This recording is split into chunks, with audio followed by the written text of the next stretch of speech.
स्वर्गीय रामविलास पासवान की राजनीतिक विरासत पर अपना दावा मजबूत करने के लिए उनके बेटे चिराग पासवान लगातार अपने आशीर्वाद यात्रा पर निकले हुए हैं।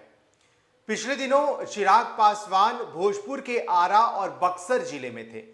चिराग पासवान ने पहले ही कह रखा है कि मुझे अब अपने परिवार के आशीर्वाद की नहीं, बिहार के जनता की आशीर्वाद की जरूरत है। दरअसल चिराग पासवान अपनी 9वीं चरण आशीर्वाद यात्रा की जो 9वीं चरण थी वो बक्सर और भोजपुर के आरा जिले में व्यतीत की है।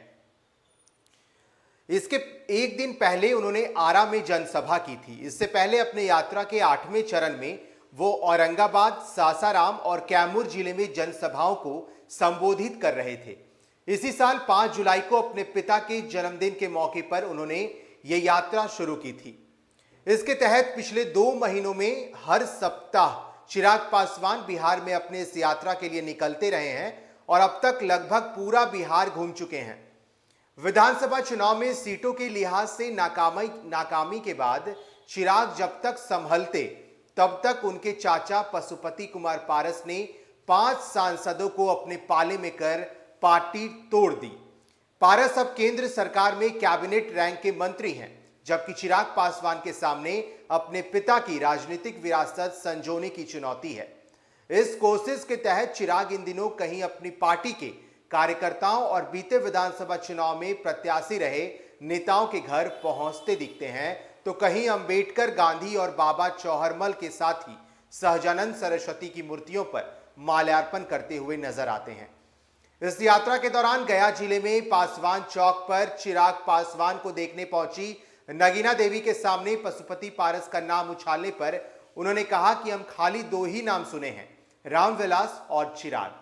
उनके भाई को नहीं जानते, वोट बंगला छाप को देंगे, जात को वोट नहीं देंगे तो किसे देंगे, पूरी दुनिया जात के लिए मर रही है। साल 2000 में रामविलास पासवान ने लोक जनशक्ति पार्टी की नींव रखी। उन्हें देश में एक ऐसे राजनेता के तौर पर देखा जाता है जिन्होंने देश के 6 प्रधानमंत्रियों की सरकारों में मंत्री पद संभाला।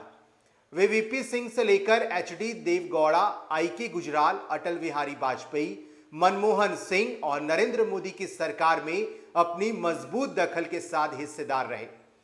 अपने अंतिम दिनों तक वे राज्यसभा के सदस्य रहे। सूबे के कई बाहुबली छवि के नेताओं को अपने साथ रखने के बावजूद वो सियासी तौर पर प्रासंगिक बने रहे।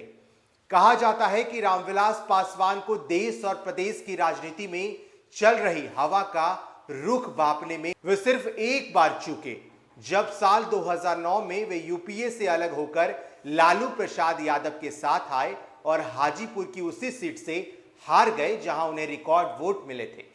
हालांकि वे जल्द ही लालू प्रसाद यादव की मदद से राज्यसभा के सदस्य बन गए थे। चिराग पासवान पार्टी के नाम और पार्टी चिन्ह के सवाल पर कहते हैं, देखिए आज की तारीख में चुनाव आयोग के पास लोक जनशक्ति पार्टी के राष्ट्रीय अध्यक्ष के तौर पर चिराग पासवान का ही नाम दर्ज है। यह सूचना आप आरटीपीआई के जरिए भी ले सकते हैं। तो देखिए, चिराग पासवान अपने आशीर्वाद यात्रा के दौरान कल यानी पिछले दिनों वो भोजपुर के आरा और बक्सर जिले में थे और रामविलास पासवान की राजनीतिक विरासत पर अपना दावा मजबूत करने के लिए भी चिराग पासवान का यह आशीर्वाद यात्रा है और लगातार वो अपनी यात्रा के दौरान लोगों का आशीर्वाद ले रहे हैं और उन तमाम प्रत्याशियों से भी मिल रहे हैं जो विधानसभा चुनाव में खड़े तो हुए थे लेकिन उन्हें हार का सामना करना पड़ा। अब देखना होगा इस आशीर्वाद यात्रा के तहत, इस आशीर्वाद यात्रा के जरिए चिराग पासवान को कितनी मजबूती और मिल पाती है। आप बने रहें फर्स्ट बिहार झारखंड के साथ, और भी अपडेट्स देंगे। नमस्कार।